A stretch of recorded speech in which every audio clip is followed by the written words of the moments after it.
Hello dear students, welcome to my channel easy pharma with Kalyani.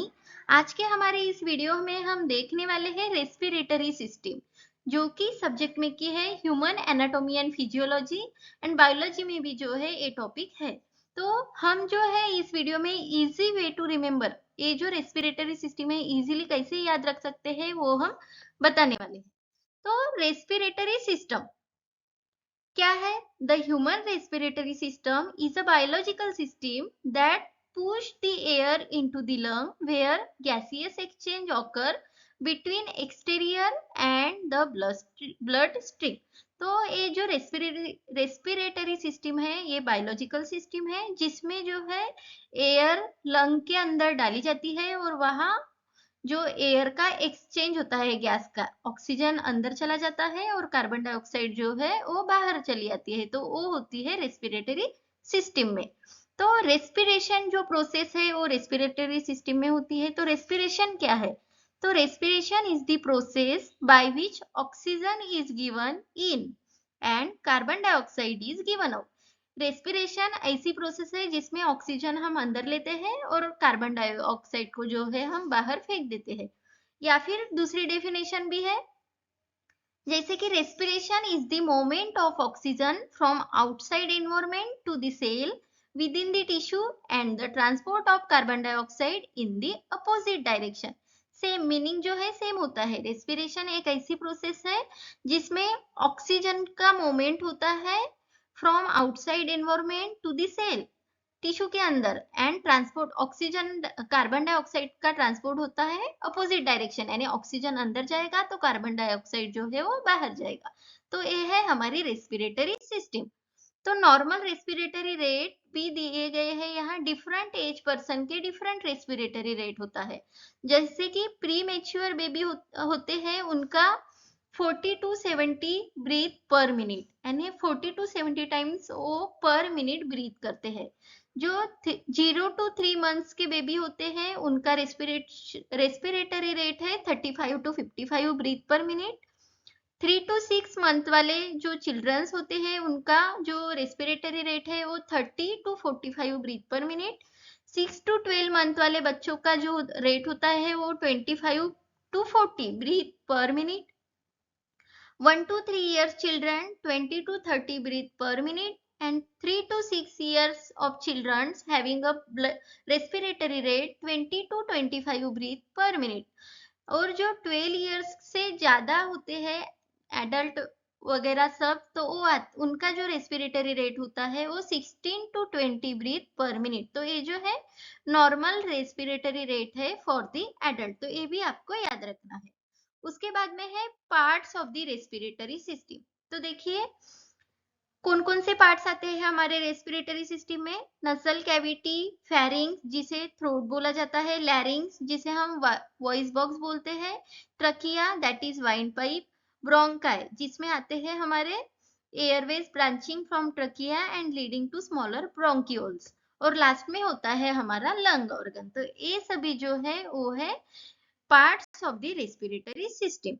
तो breathing ये जो है मैकेनिज्म है हमारे रेस्पिरेटरी सिस्टम का। तो breathing in and breathing out ये टू टाइप्स के मैकेनिज्म होते हैं। ब्रीदिंग इन यानी इनहेलेशन, यानी जो एयर है उनको अंदर लेना। ब्रीदिंग आउट यानी एक्सेलेशन, दैट इज दी जो एयर है वो बॉडी के बाहर लाना, दैट इज दी एक्सेलेशन। तो ये हम नेक्स्ट देखने वाले हैं डीप में। तो ऑर्गन्स ऑफ रेस्पिरेटरी सिस्टम, तो देखिए ये जो रेस्पिरेटरी सिस्टम है पर्टिकुलर इसको जो है दो टाइप्स के ऑर्गन में डिवाइड किया गया है, upper respiratory system and the lower respiratory system. Upper respiratory system में आपका आता है nose, nasal cavity, paranasal sinus, pharynx and larynx. और जो लोअर रेस्पिरेटरी सिस्टम है वहां आता है ट्रकिया, लंग जिसमें आते हैं bronchi, bronchioles and alveoli, pleural and pleural cavity and the diaphragm. तो ये है हमारे टू टाइप्स के डिवाइड किए गए रेस्पिरेटरी सिस्टम के पार्ट्स या ऑर्गन हम जिसे बोलते हैं। तो इसके बाद हम देखने वाले हैं एनाटॉमी ऑफ रेस्पिरेटरी सिस्टम। तो फर्स्ट था हमारा nasal cavity, that is mouth and nasal cavity. Incoming air is filtered, warm and moist in this part of the respiratory system. जो हम एयर एक्सटर्नल एनवायरमेंट से बॉडी के अंदर लेके जा रहे हैं उसको फिल्टर करना, वार्म करना एंड मॉइस्ट करने का जो काम होता है वो होता है माउथ एंड नजल कैविटी का। नजल कैविटी क्या है? Nasal cavity hollow space behind the nose, nose के पीछे जो हॉलो स्पेस होती है उस वहां पे जो है हमारी नजल कैविटी होती है। Right and left portion of nasal cavity through nasal septum, nasal septum होता है तो उसी के वजह से जो है दो पोर्शन नजल कैविटी के होते हैं, right nasal cavity and the left nasal cavity, which is lined by the mucous membrane. Air entrance to nasal cavity from the nostrils which contain a small hair, जो हमारे knows में small hairs present होते हैं वो filtration of dust, जो air के साथ dust भी होती है उसका फिल्ट्रेशन करती है। Air is warm as it enters the nasal cavity, sticky mucus trap particles which are push towards the pharynx and swallow।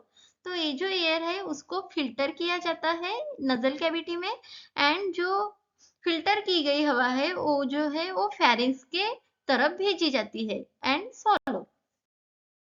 Next हमारा ऑर्गन आता है that is the pharynx.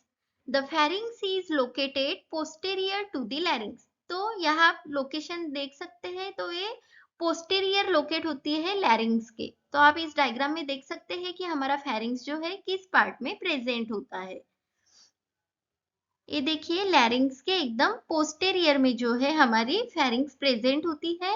It opens into the oesophagus for food passage, it also opens into the trachea for the air passage. तो ये दो जो tubes में जो है बाइफरकेट की जाती है, एक जो है ओपन होती है इसोफेगस के, तो आप यहाँ देख सकते हैं, और एक जो ओपन होती है वो है एयर पैसेज के लिए, यानी इनका दो काम है, फूड पैसेज की तरफ भी ओपन होती है हमारी फेरिंग्स और एयर पैसेज की तरफ भी जो है हमारा ट्रकिया में जो है वो ओपन होता है हमारा फेरिंग्स। तो आप इस डायग्राम में जो है देख सकते हैं।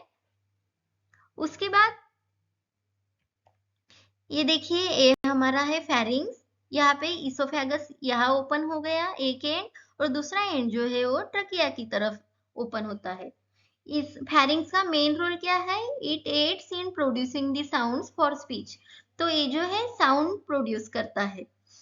The pharynx is the part of throat that is behind the mouth and nasal cavity and above the oesophagus and the larynx. ये जो है लैरिंग्स और इसोफेगस के अबव प्रेजेंट होती है और behind the mouth and the nasal cavity. The pharynx is a passageway about 12 to 14 centimetre long.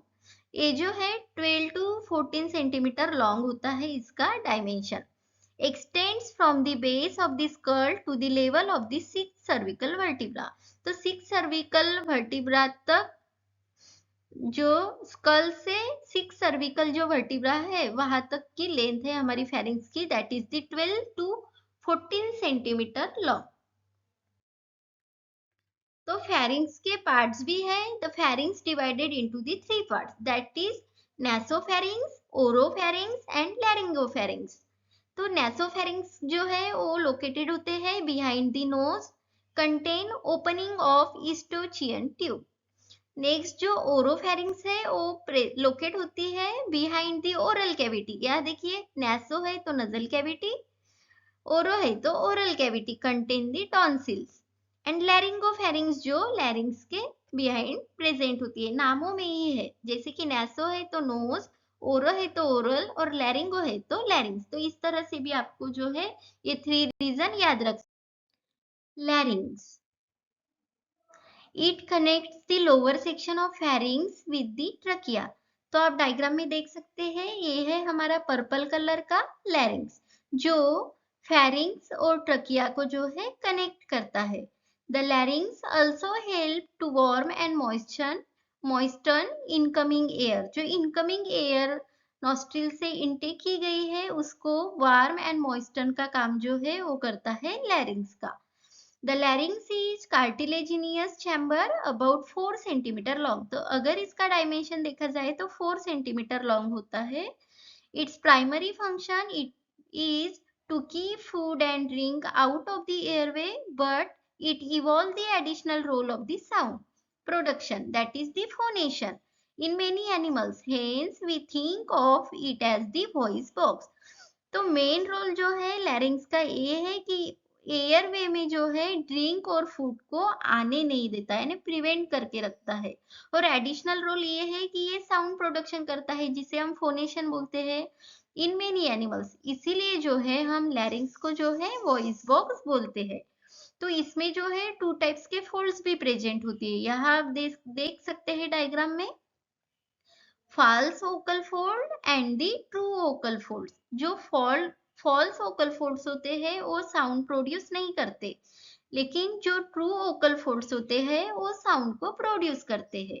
और जो फॉल्स vocal folds जो होते हैं वो help close airway during the swallowing। अगर आप फूड इनटेक कर रहे हैं तो वो क्लोज करके रखता है एयरवे को, ताकि फूड पार्टिकल्स आपके एयरवे में ना जाए। तो ये मेन रोल है फॉल्स वोकल फोल्ड, जो कि लैरिंग्स में आता है।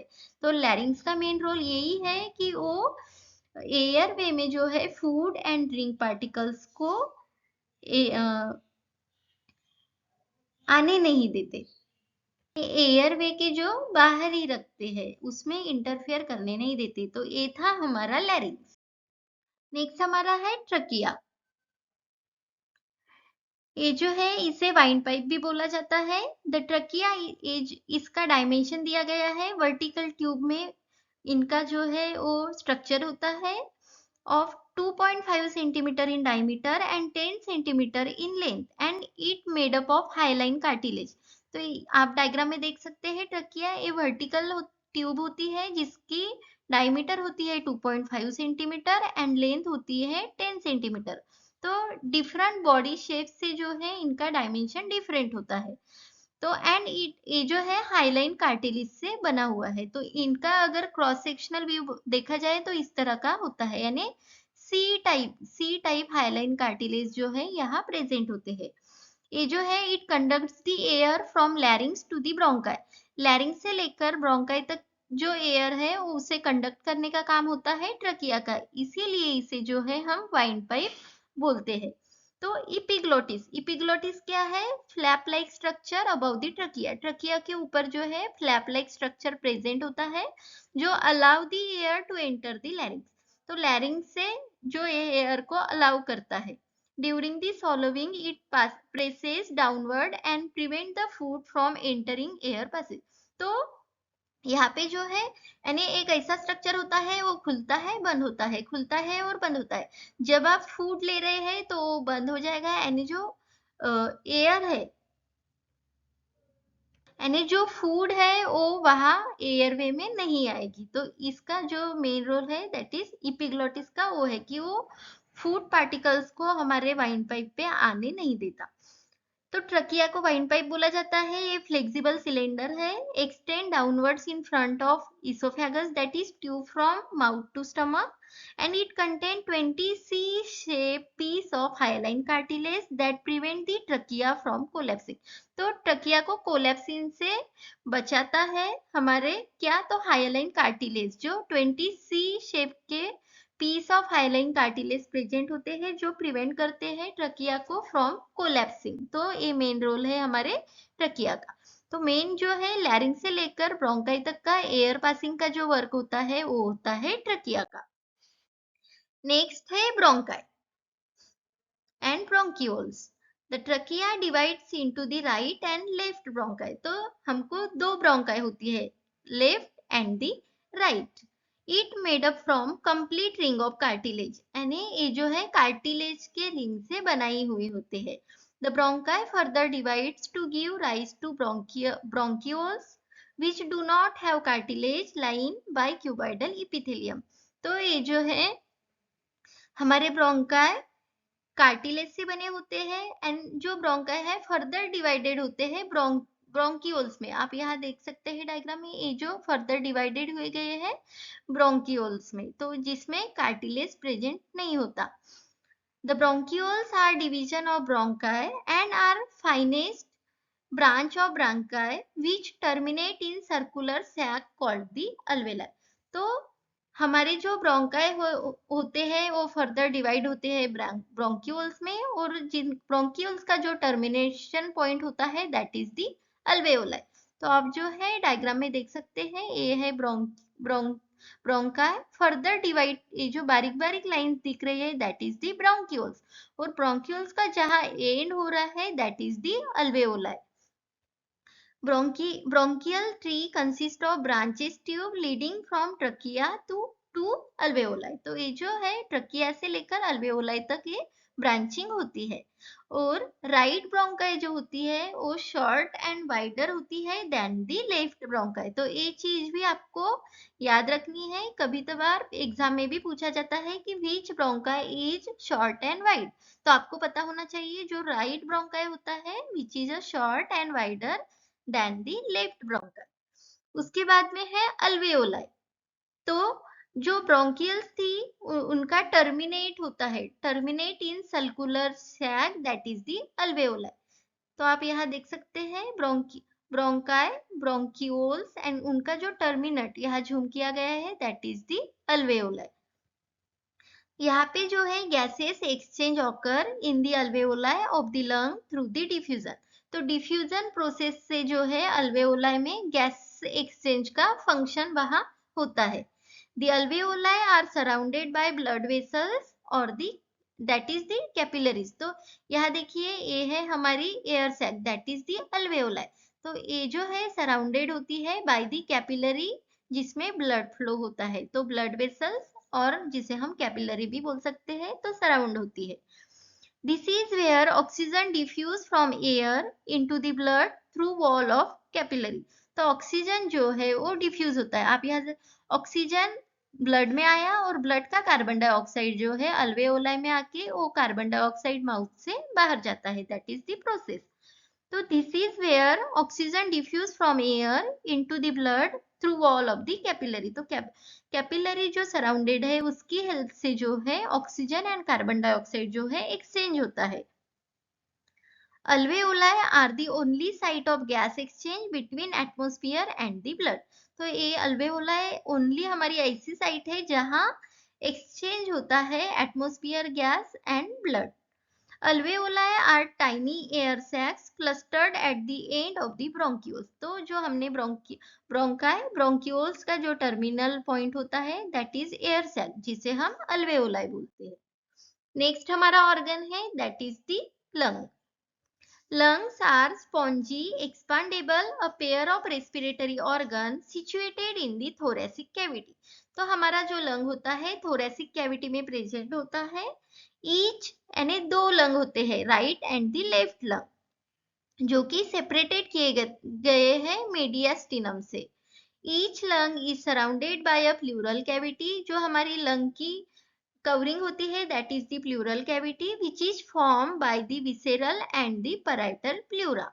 इनका अगर टेक्सचर देखा जाए तो स्पॉन्जी होता है, कलर में ब्राउन और ग्रे कलर के होते हैं। It become a mottled black because of deposition of inhale carbon particles. जो हम कार्बन डाइऑक्साइड जो इनहेल करते हैं उसकी वजह से मोटल ब्लैक भी इनका कलर होता है।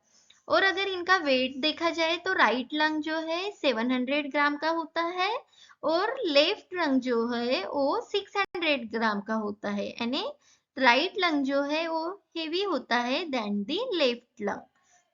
तो 50 to 100 ग्राम जो वेट कम होता है लेफ्ट लंग का देन दी राइट लंग। तो ये भी चीज जो है आपको याद रखनी है। नेक्स्ट है mechanism of the respiration. Two types का है, इंस्पायरेशन एंड दी एक्सपायरेशन, जिसे हम इनहेलेशन एंड एक्सहेलेशन भी बोल सकते हैं। तो the process of respiration involve the breathing in of the oxygen rich air from outside that is the inspiration and breathing out of air loaded with carbon dioxide that is the expiration. Inspiration यानी जो oxygen हम अंदर ले रहे हैं that is the inspiration. Expiration यानी जमा हुआ जो कार्बन डाइऑक्साइड है वो हम मुंह के थ्रू बाहर दे रहे हैं दैट इज द एक्सपायरेशन जिसे हम एक्सहेलेशन भी बोलते हैं। तो देखिए डिफरेंस क्या है। तो इंस्पायरेशन में ब्रीदिंग इन होता है तो एक्सपायरेशन में ब्रीदिंग आउट होता है।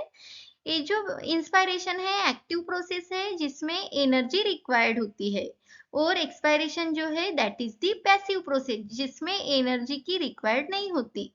And it produce by contraction of diaphragm and intercostal muscle. तो डायफ्रागम एंड इंटरकोस्टल मसल के कॉन्ट्रैक्शन होने के बाद ही इंस्पायरेशन होता है, और रिलैक्सेशन अगर होता है डायफ्रागम एंड इंटरकोस्टल मसल का तो वहां एक्सपायरेशन होता है। तो ये भी आपको जो है मैकेनिज्म ऑफ रेस्पिरेशन याद रखना है इस तरह। उसके बाद में है functions of the respiratory system. तो हमने बहुत सारे पार्ट्स देखे रेस्पिरेटरी सिस्टम के, तो उसी के हिसाब से जो है फंक्शंस हम यहाँ बताने वाले हैं। नजल कैविटी थी, तो नजल कैविटी क्या करता है, प्यूरिफाइज एंड ह्यूमिडिफाइज द एयर। उसके बाद में नॉस्ट्रिल्स जो way for air into the enter the body, यानी एयर को बॉडी में एंटर करने के लिए नॉस्ट्रिल्स का जो रोल होता है। ओरल कैविटी का let's the air and food enter. Pharynx जो होता है वो channel the air down the airway, यानी फेरिंग्स जो है ये जो एयर आई है वहां उसको पास करते हैं। उसके बाद में इपिग्लोटिस होता है यहाँ, जो keep the food from entering the airway, यानी फ्लिप फ्लॉप लाइक स्ट्रक्चर होता है, तो एयरवे में जो है फूड पार्टिकल्स को नहीं आने देता। प्लूरल मेम्ब्रेन जो होती है help the keep the lung flexible. Trachea, larynx का रोल क्या है, तो air pass through the speech production जिसे हम साउंड बॉक्स भी बोलते हैं, वॉइस बॉक्स। ट्रकिया का रोल क्या है, channel the air towards the left and the right bronchi. Right pulmonary bronchus allow the air to enter the light lung. यहाँ देखिए ये जो है इस तरफ यानी राइट साइड में एयर को अलाउ करेगी, और लेफ्ट प्राइमरी ब्रोंकस होंगे वो लेफ्ट साइड के लंग में एयर को पास करेगी। और intercostal muscle move the ribs during the breathing. Bronchioles का रोल क्या है, एयर रीच द अल्वेओलाई। तो ब्रोंकाई से ब्रोंक्यूल्स, ब्रोंक्यूल्स से अल्वेओलाई में जाके वो जो है गैस का एक्सचेंज होता है। Alveoli is the site for oxygen and carbon dioxide exchange. Diaphragm जो है हेल्प पंप द लंग्स, और लास्ट में आता है हमारा लंग ऑर्गन। तो ये जो है it carries out the oxygen carbon dioxide gas exchange. तो ये हो गई हमारी रेस्पिरेटरी सिस्टम के इंपॉर्टेंट फंक्शंस। तो मेन रोल यही है कि वो ऑक्सीजन को इनटेक और कार्बन डाइऑक्साइड को आउट करता है। उसके बाद में है डिसीजेस ऑफ रेस्पिरेटरी सिस्टम, जैसे कि इनलिस्ट किए गए हैं। ब्रोंकाइटिस, इन्फ्लेमेशन होती है ब्रोंकाई में। Asthma, lung cancer, pneumonia, pulmonary oedema, emphysema, atelectasis, tuberculosis, pleurisy and pulmonary embolism. तो ये हो गए diseases of the respiratory system. कोविड-19 भी जो डिसीज है वो रेस्पिरेटरी सिस्टम रिलेटेड ही डिसीज था। अल्फा 1 एंटी ट्रिप्सिन डेफिशिएंसी की वजह से जो है पल्मोनरी फाइब्रोसिस होता है, और क्रोनिक ऑब्स्ट्रक्टिव पल्मोनरी डिसीज, ये भी डिसीज जो है वो रेस्पिरेटरी सिस्टम रिलेटेड है। तो ये सभी डिसीज है disease of the respiratory system. तो आपको ये ट्यूबरकुलोसिस जो डिसीज है वो रेस्पिरेटरी सिस्टम रिलेटेड है। अस्थमा हुआ, तो ये ऐसे मेन डिसीजेस याद रखने हैं रेस्पिरेटरी सिस्टम के। यहाँ पे जो है हमने पूरी की पूरी रेस्पिरेटरी सिस्टम कवर की गई है। अगर आपको वीडियो अच्छा लगे तो वीडियो को लाइक करें, अपने दोस्तों के साथ शेयर करें। अगर अभी तक आपने हमारे चैनल को सब्सक्राइब नहीं किया तो सब्सक्राइब जरूर करें, ताकि हम और भी सिस्टम जो है इजीली वे से यहाँ अपलोड कर सके। So thank you dear students for watching the video. Telegram के ग्रुप पर भी ज्वाइन हो जाए ताकि आपको क्विज के लिए इजी हो, और इंस्टाग्राम पे पेज भी है, वहां भी हम जो इजी वे से जो है पोस्ट अपलोड करते हैं, आप देखते ही जो है वो कंसेप्ट क्लियर हो सकता है ऐसे पोस्ट। तो वहां भी आप फॉलो कर सकते हैं @easypharma with कल्याणी।